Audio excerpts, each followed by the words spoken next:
তারা মায়ের চরণে শতকোটি প্রণাম জানাই।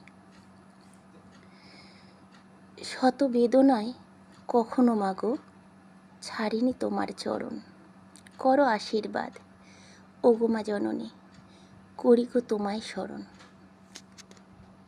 আমার প্রিয় ভক্ত বন্ধুরা, আজ থেকে আমি আমার কিছু কিছু অভিজ্ঞতা, মানে এই আধ্যাত্মিক জগতে প্রবেশের আগে থেকে এখনো পর্যন্ত যে সমস্ত অভিজ্ঞতার মধ্য দিয়ে আমি এগিয়ে চলেছি, তা আপনাদের সাথে আমি শেয়ার করব।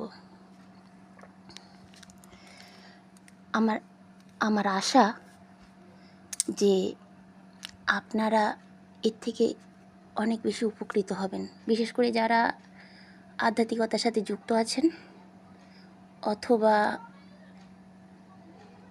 অথবা যে সমস্ত ছোট ছোট ভাই বোনেরা আধ্যাত্মিকতার জগতে পা রাখতে চলেছে, তাদের জন্য এটা খুবই দরকারি হবে বলেই আমি মনে করছি। তো আমরা সবাই সেই পরম ঈশ্বরের সন্তান, আমরা সবাই তাকে ভালোবাসি। আমরা আমাদের কর্ম ভালো রেখে সেই সর্বশক্তিমান ঈশ্বরের আশীর্বাদ ধন্য হওয়ার চেষ্টা করব। আর আমাদের সাধ্যমতো আমরা মানুষকে সাহায্য করব, বিপদে পথ দেখাবো, এটাই আমাদের কাম্য হবে। আসলে আমরা যারা এই আধ্যাত্মিকতার জগতে আসি বন্ধুরা, আমাদের পিছনে অনেক শত্রুও এসে হাজির হয়ে যায়, মানে ঠিক ডেভিল পার্সন যাদের বলে, তারা এসে হাজির হয়ে যায়। তাদের কাজ একটাই থাকে, কিভাবে আমাদের এই আধ্যাত্মিক জগৎ থেকে সরানো যায়, কিভাবে আমাদের প্রতিটা পদক্ষেপে বাধা সৃষ্টি করা যায়,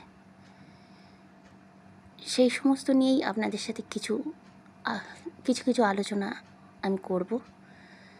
আশা করি আপনারা এতে উপকৃত হবেন। আপনাদের গুরুত্বপূর্ণ মন্তব্য আপনারা আমায় জানাবেন। ভালো লাগলে চ্যানেলটি সাবস্ক্রাইব করে পাশে থাকবেন, আর এটিকে শেয়ার করবেন যাতে তাদের কাছে পৌঁছতে পারে যাদের জন্য এটা খুবই দরকারি। আজকের মতো এইটুকু। নমস্কার। জয় মা তারা।